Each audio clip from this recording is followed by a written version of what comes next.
Hello. Going to sip my cup of coffee. All right, so this past Thursday, we went to see Steven Crowder at Southern Methodist University, or SMU. SMU.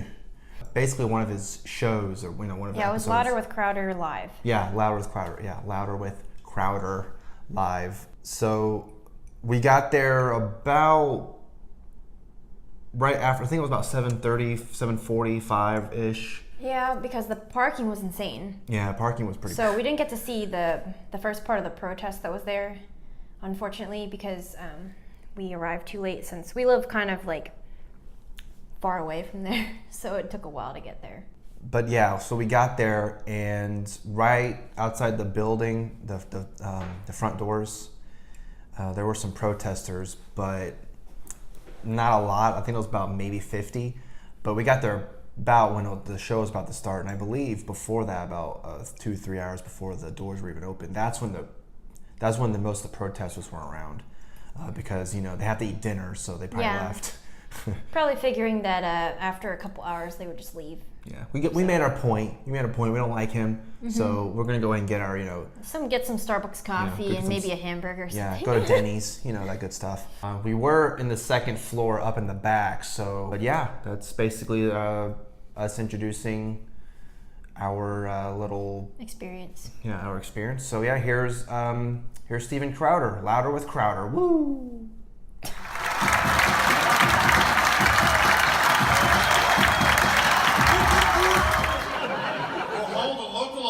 In which, for the first time, they will use paper ballots instead of marbles.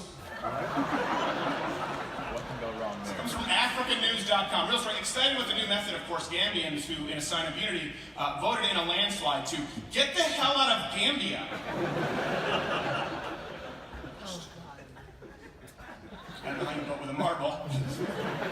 There's an actual quote. The Elections Commission's chief, Ayudimar Najai, watch, I'm going to get blamed for that one too, but I did get it wrong. Go ahead, Ricky, tell us. He said Gambia will switch to the use of ballot papers as per international standards. He was quoted by the Fatu Network as saying, aside from towing the international practice, that the ballot papers were better than marbles. Huh. Oh, yes. He was also quoted as saying, when it comes to voting, okay, not getting AIDS is better than getting AIDS.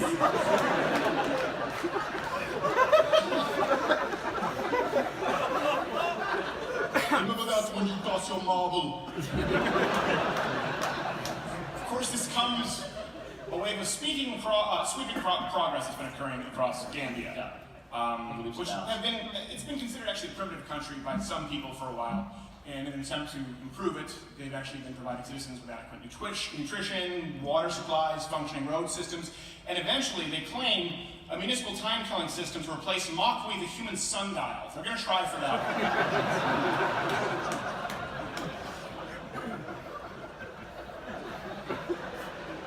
I used my marble for the wrong man! Being offended, like those protesters out there, being offended, and I think I've heard Ricky Gervais talk about this now, he doesn't realize that freedom of speech is uniquely American. They don't have it in the UK, and it was created by crazy religious people, the idea of inalienable rights. So remember who your friends are, leftists who are getting silenced. Being offended doesn't mean you're right.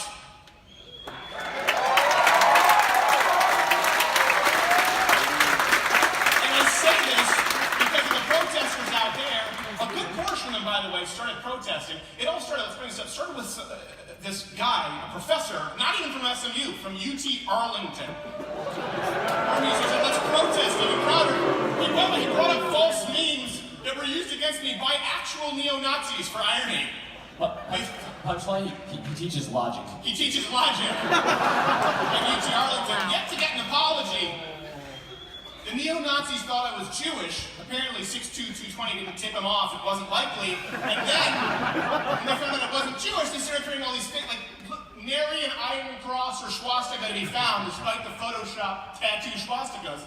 This professor bought it, and he started spreading these false memes saying, let's send it to the registrar's office and the dean. and get this guy banned. Now here's the thing, if you want to ban me for telling some jokes tonight, like rapey Joe Biden or the human sundial, fine. Half Asian lawyer Bill Richmond's coming up, there's going to be a lot of racist humor there too. You want to ban me for that? But don't ban me for something that I didn't say.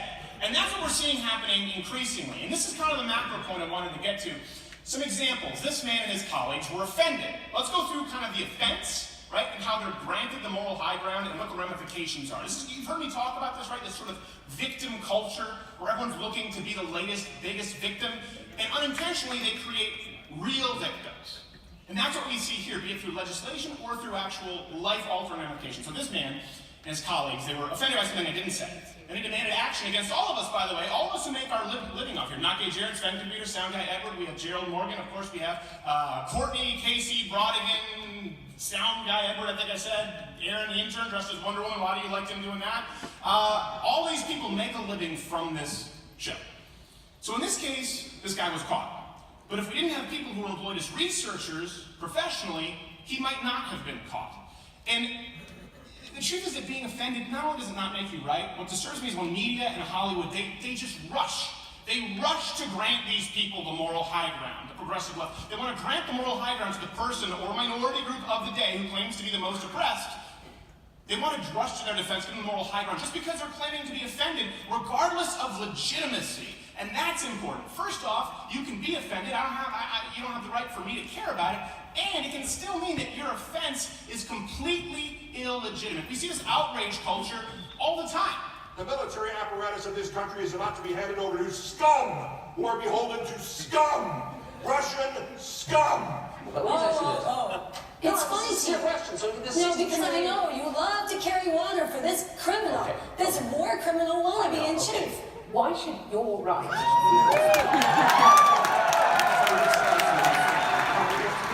Donald J. Trump is now president.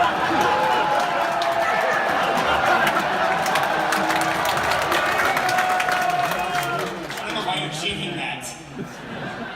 So let's go through some examples of illegitimate offenses, right? Rape culture. Let's do it, SMU, let's do it. Let's talk about this on campus. Rape culture on campus.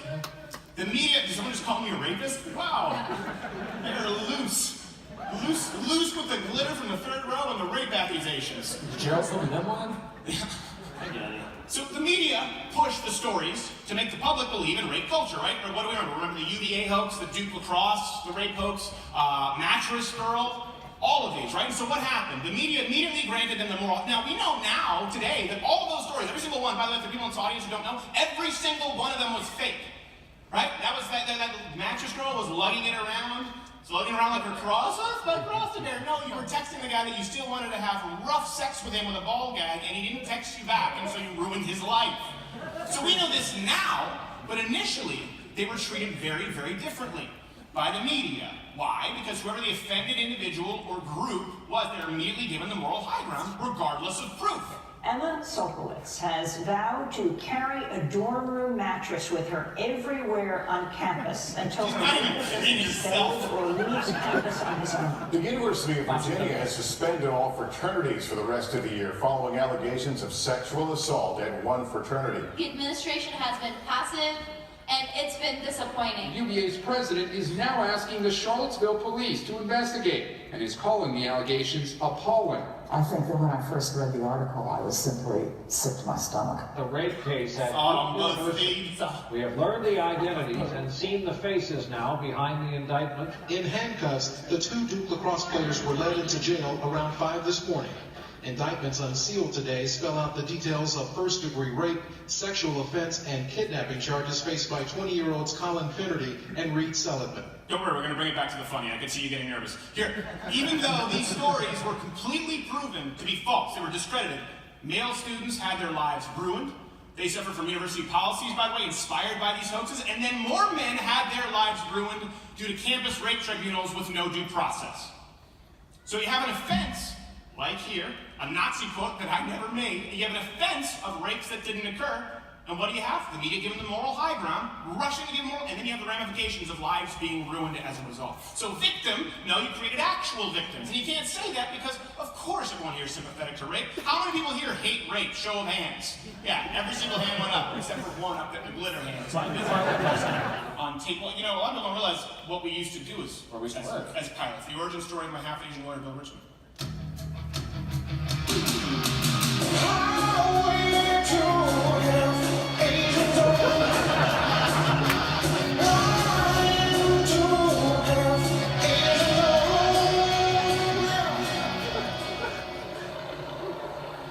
Excuse me, Mr. Comedian, is there something wrong? Yes, sir, you're dead on the YouTube policies and everything.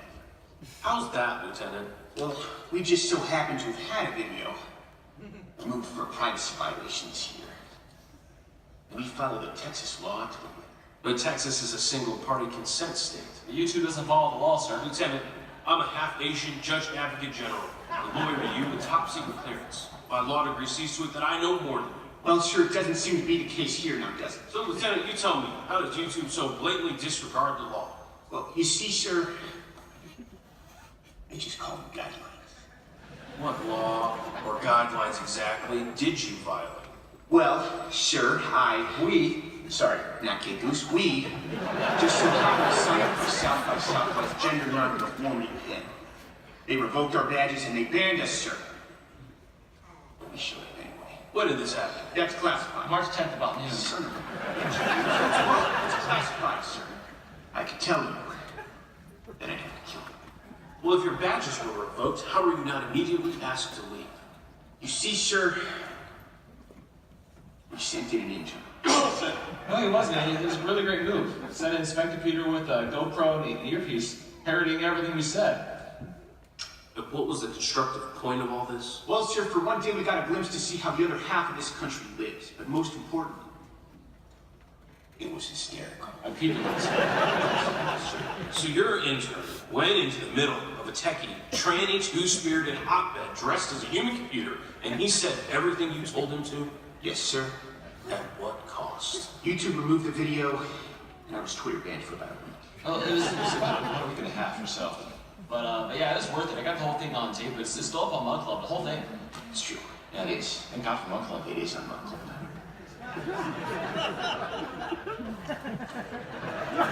So you're the one.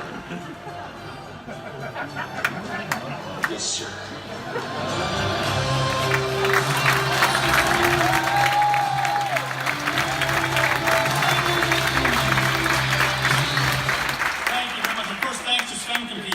Everything I told him to with that video. Basketballs. And you single-handedly are responsible for my banning from Twitter. How does that make you feel? Well, you know, nothing made me feel any worse than misgendering all these people. Okay. He's a smartass. You did because you're German. And, it's not allowed. We were supposed to have Bill here tonight, my half-Asian lawyer, and I think he's been a little bit cross with me, so I don't know that he's here.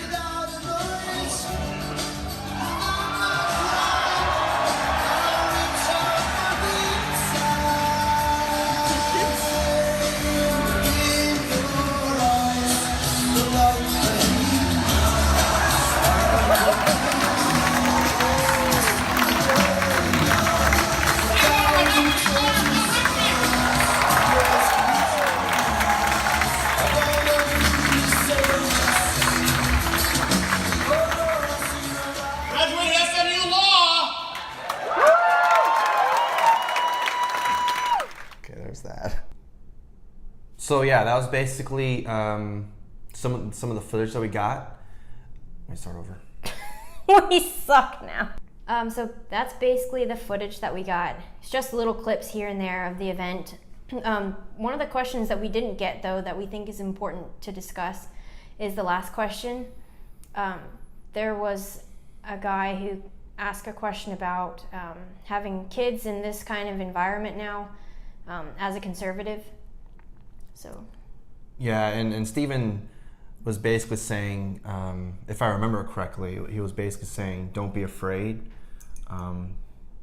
because that's what they want. They want you to be afraid to say what you want because, you know, if you have the wrong opinion,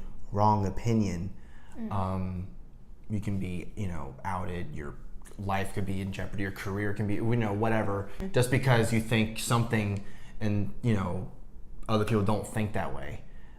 So he was basically saying, what, don't be afraid, or... Yeah.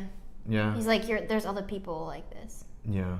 One of the questions was about weed, and of course, Stephen, he was saying that's like his least...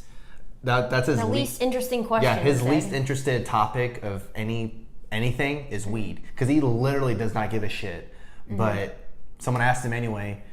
And one of the questions that they asked him too was, you know, which is more dangerous, marijuana or alcohol? And he said it depends on the person. I think that's a good answer because it's true. Like, people react to different substances differently. Right, and for my opinion, I think that's right, because someone could smoke all kind, you know, weed all the time, no effect.